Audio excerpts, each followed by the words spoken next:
Pozdravljeni vrtičkarji, danes bom spregovoril o goji jagodah. Goji jagode imajo seveda številne pozitivne lastnosti na zdravje. Če izberete novejše sorte, ki imajo debele jagode in ne rastejo tako bujno, boste dejansko s pridelkom zagotovo zadovoljni. Še enkrat naj povem, goji jagode krepijo telo in premagujejo večino tegob sodobnega časa. Predlagam, da izberete pravo sorto, ki dobro rodi in zmerno raste, se pravi, da ni preveč zdivjana, kajti večina vrtičkarjev v preteklosti sadilo navadno goji jagodo, ki zelo pozno cveti, bujno raste in včasih se zgodi, da zelo malo ali nič rodi.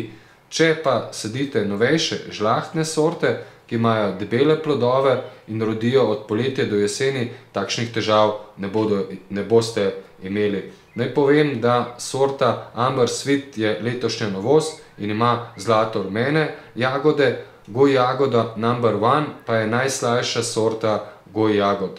Če se sprašujemo, kako izboljšati pridelek goji jagod, izboljšamo ga dejansko tako, da sadimo dve različne sorte skupaj najmanj in seveda na ta način izboljšamo tudi samo oprašitev in si zagotovimo še bolj zanesljiv pridelek.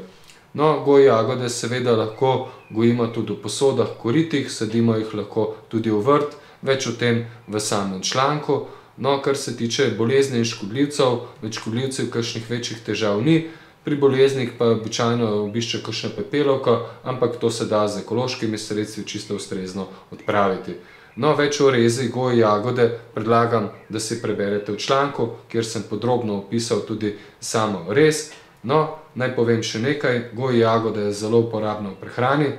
Novejše, debele, žlahtne sorte goji jagod so seveda najboljše sveže. Tisti višek oziroma presežek pridelka pa lahko pridelate v marmelade, sok, namaze. Z goji jagod lahko pripravite tudi čaj. Zelo cenjena pa so tudi sušene goji jagode, ki jih dodajate seveda različnim jedem. Tako, to je bilo za danes vse o goji jagodah. Želim vam dober pridelek.